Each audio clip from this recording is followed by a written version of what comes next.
إله إلا الله وحده لا شريك له وأشهد أن محمدا عبده ورسوله اللهم صل وسلم وبارك عليه وعلى آله وأصحابه ومن تبعهم بإحسان إلى يوم الدين وبعد.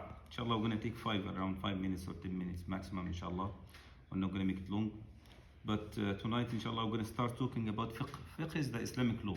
The things that we need in our worships, about our tahara, about how to make wudu, how to pray in the right way, how to fast in the right way. All these things that, very important for us. What if we make a mistake in salah, we can fix it. All these details, that's the field of fiqh, the Islamic law, and what the fuqaha says.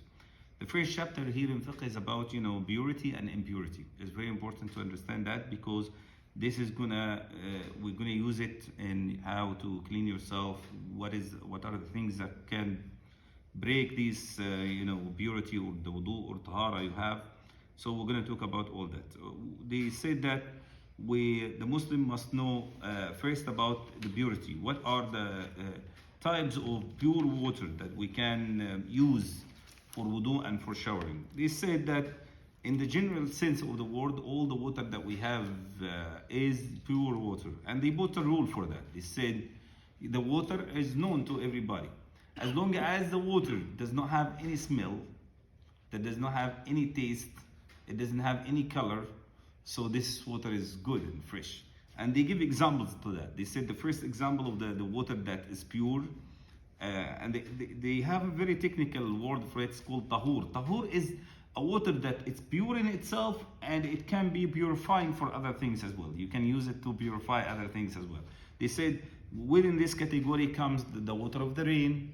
That is one of the best pure water ever because coming fresh from Allah subhanahu wa ta'ala. Okay, the rain and the ice and the hail. All the types of water that come from the sky from Allah subhanahu wa ta'ala in all types. You understand? That's the highest level of pure and fresh water. Allah Azza wa Jal said in the Quran, وَيُنَزِّلُ عَلَيْكُم مِّنَ السَّمَاءِ مَاءً لِيُطَهِّرَكُم بِهِ. And Allah Azza wa Jal sends from the sky water for you so that He purifies and washes you with it. So that's the top one. And Allah subhanahu wa ta'ala says also وَأَنزَلْنَا مِنَ السَّمَاءِ مَاءً طَهُورًا. A lot of ayat and hadith about that.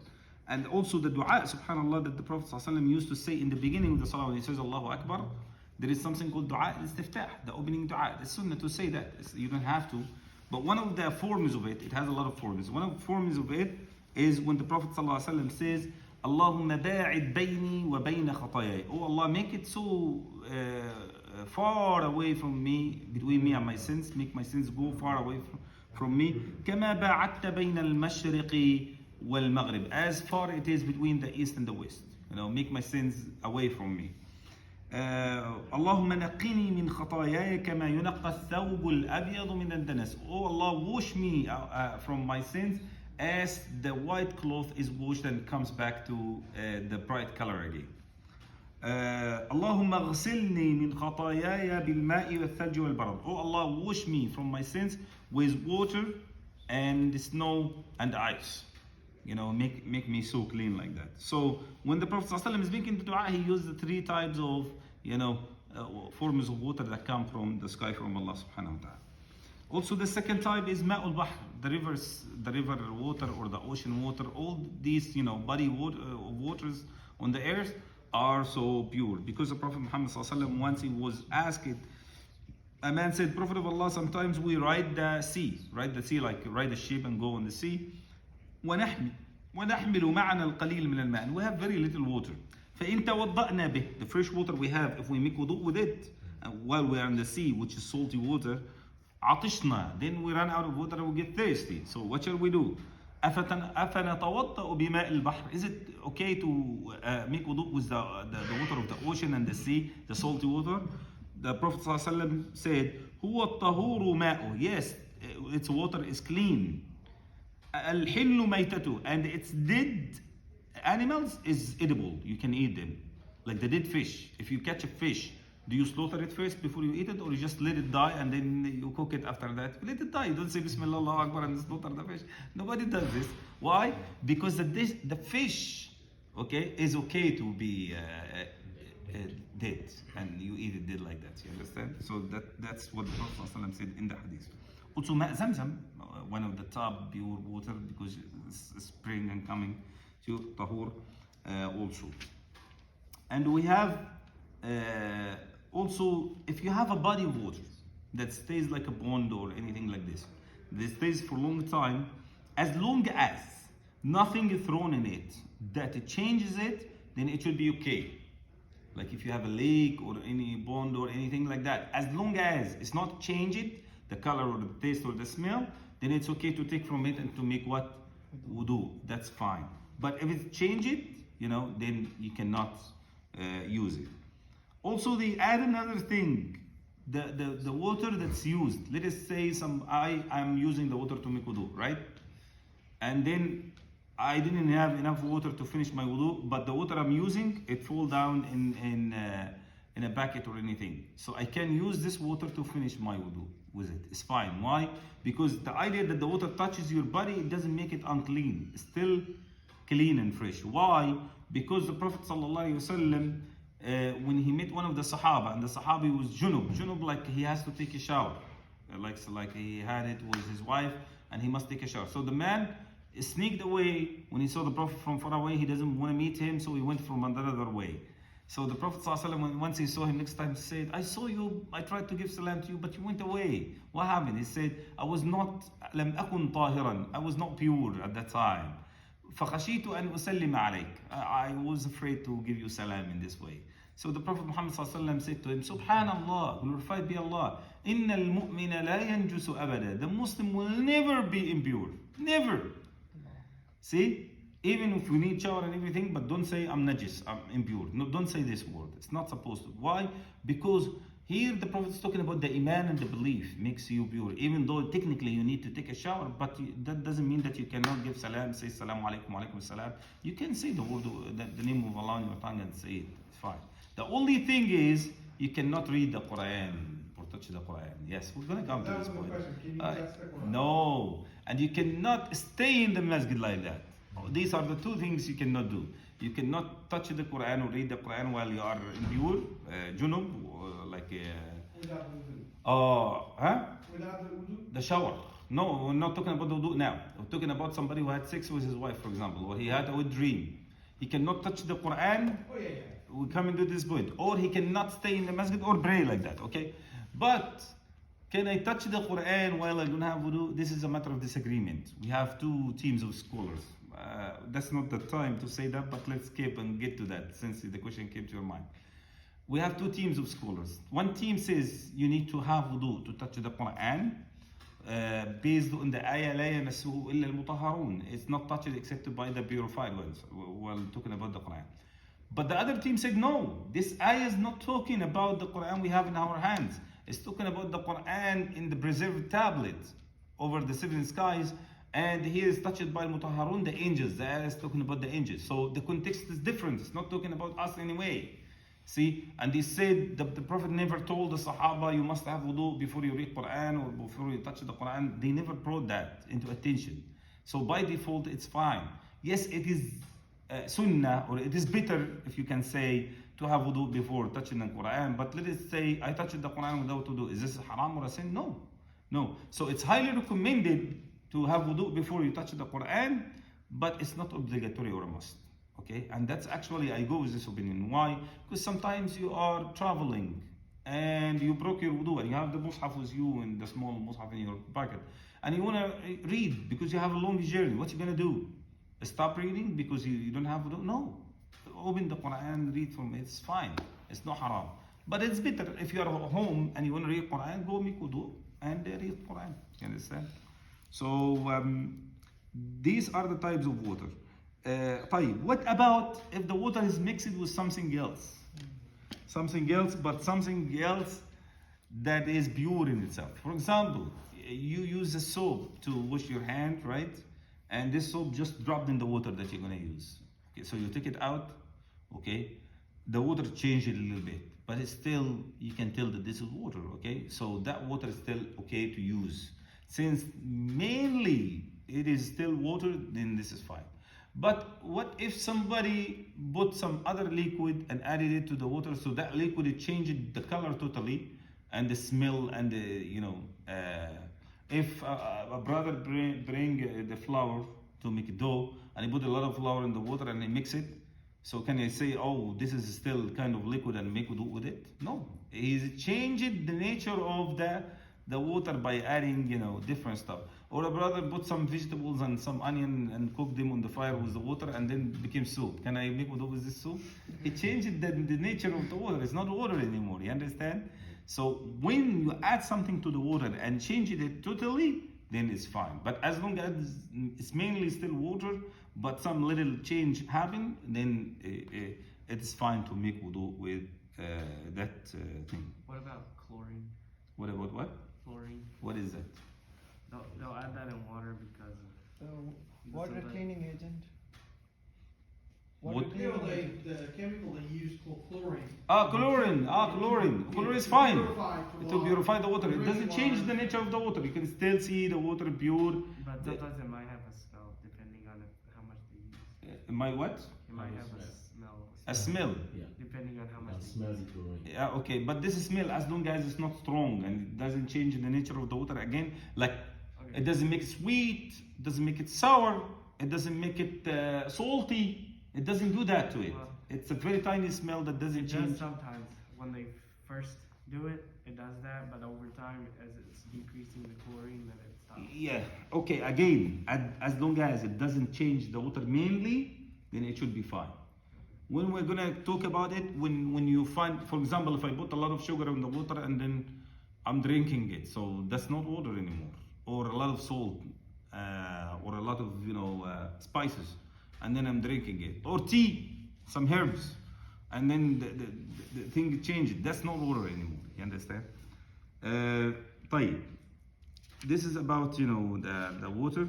طيب. How about su'r? Su'r is the leftover water after somebody drinks. So there is a cup of water, I drink some from it, and there is still some. Is this water that's left is pure? Yes. Whether the person who's drinking is a Muslim or not Muslim, a man or a woman, he's clean, is not clean, the rest of the water that's still there, it is clean. Meaning that I can make wudu with it. Okay. Second thing, if there is an animal that came and drink from that, they say that if the animal is edible, like it's a sheep or cow or anything like that, then the water also is clean. Then clean meaning what? Meaning I can drink from it and I can make wudu with it. Yes, some people wouldn't like to drink from it or recommend. This is up to you, but we're talking about in case if this is the only water you have and you have a goat in the house and she can drink from the packet of water that you have. Yes, you are allowed to drink from it and to make wudu from it.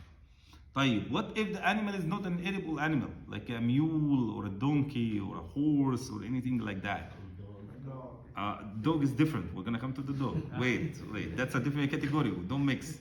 If the animal is another animal that's not edible, even if it's a wild animal, a tiger or anything like that, still, according to the majority of the scholars, it is fine to make wudu with this water. It's fine, right?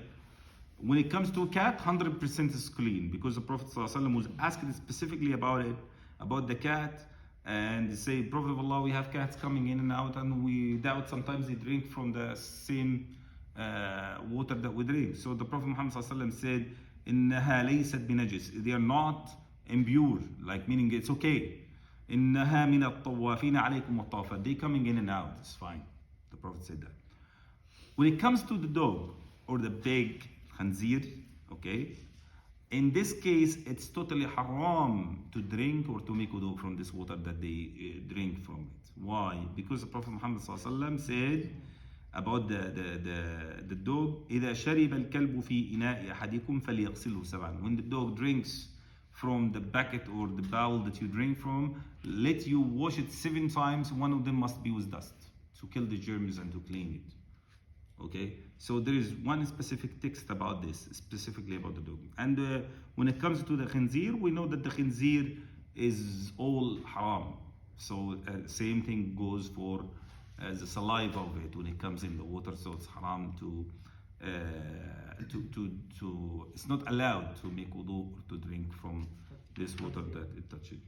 What's khanzir? Khanzir is a pig. Oh. That's enough for tonight. If any questions before we finish related to the topic we talked about, please bring it up for me. Any questions? So inshallah we're gonna complete next time. Jazakumullah khairan. Yes, one You question. said that it is permissible to use to make wudu with a stagnant water, like the water that is enclosed, probably a pond or Yes. so. What are we swimming pool? Mhm. That you go inside, swim in it, come outside. Is it permissible to use it? As mhm. I just wanted to mention, when you say swimming pool water you cannot drink usually. He's talking about wudu now, not drinking. No, I'm just saying, so water has to be purified to do the wudu, the ones that we see naturally clean that we can drink of, right? No, not necessarily. We have two types. Purified water that is pure in itself and it purifying others. Pure in itself, that means you can drink it, and purify others has the purity, but you cannot drink it. You understand? So in this case, in the swimming pool or the sea or whatever the places where people jump and take showers and everything, mainly yes, you can make wudu with it. Mainly, unless you're sure that the people urinate in this water. If you are having doubt that people urinate in this water, and the place is limited, So then you that's should not avoid good. that. However, That usually The happens. public swimming pool, I don't think. We don't know if. you don't know. Here, that's very common. Yeah. However, if this is the only option you have, I will say make wudu. You know why? Because the Prophet Muhammad sallallahu alaihi wasallam, when a man was urinating in the masjid, he came to one of the corners of the masjid, and the man was urinating in it. And then the Sahaba wanted to beat him up, and the Prophet said, no, let him finish first, because if you start chasing him, he's going to go all around the masjid. Let him finish, take it easy with him. Yes, anybody else, they will kill the guy on the spot. But they said, no, don't cut his urination, let him finish. And then bring a big bucket of water and pour it on the spot. So that will clean it. So we can understand from that, if there is some urination and we have more water, so that takes it away, the impurity away. So if the swimming pool is huge or big, and and the water doesn't have any wrong smell or anything, and this is the only water you have, it's fine to make wudu with it. You understand? But if you can smell a bad smell or anything like this, like meaning the urination is too much.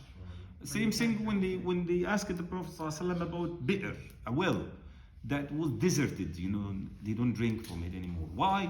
Because people started to throw the garbage in it and the dead animals in it. He said, no, don't make wudu from this water and don't use it for cleaning your body. Why? Because the smell is changing. But so like pool water has chlorine, sometimes they have salt, but that wouldn't be okay. As long as the percentage, we're talking about the percentage, does not change it Wherever totally. the swimming pool is next to it, definitely there is a house or bathroom. Can make so a we can window. go. That's unrealistic. Yeah, if you we're talking about Swimming pool water. in very limited cases when you Yeah, don't very have any limited, other, like you said, yeah. when you don't have any other You have options. no other choice. Yes, Yeah, so- exactly. Sheikh, if there is a big pond and if a dog licks the water, so Again, Prophet ﷺ says, إذا حمل الماء قلتين لم يحمل خبث. Meaning what? If we have two qullas, like two big jars of water, yes. and even there is some impurity there, it's clean, you understand? So if one dog can drink from the ocean or from the sea, that doesn't make it impure. It's fine. You understand? How big the size should be, like Size of what? to qualify as a non to be pure? You see, if you have two big bucket of water, that size, Yes. then it should be fine. Anything over that After is that fine. is over So that is fine. mainly that any swimming pool or anything you The have pond area is and good. everything. Yes. Some sisters, when they're in a state of during their menstrual cycle, they come to the masjid, or they want to come to the masjid, even though they don't pray, like for lectures or something like It's that. different. For man, he cannot stay in the masjid like this. For women, some scholars said it's exceptional for women if they have the haid, the period. They can come to one section of the masjid to listen to the lectures, and they can touch the Quran with the gloves. Because the situation is different. A man can take this away by just taking a shower. A woman cannot. She has to stay like this until she finishes her period, which could last for like a week or less or more. It depends, you know. So they said that the situation is different. We're gonna come talking about this when we come talking about the period, inshallah. But this is mainly they are excused to come for lectures or some occasions or anything like this. But definitely they cannot pray like that. جزاكم الله خيرا وصلى الله وسلم وبارك على نبينا محمد وعلى اله وصحبه وسلم.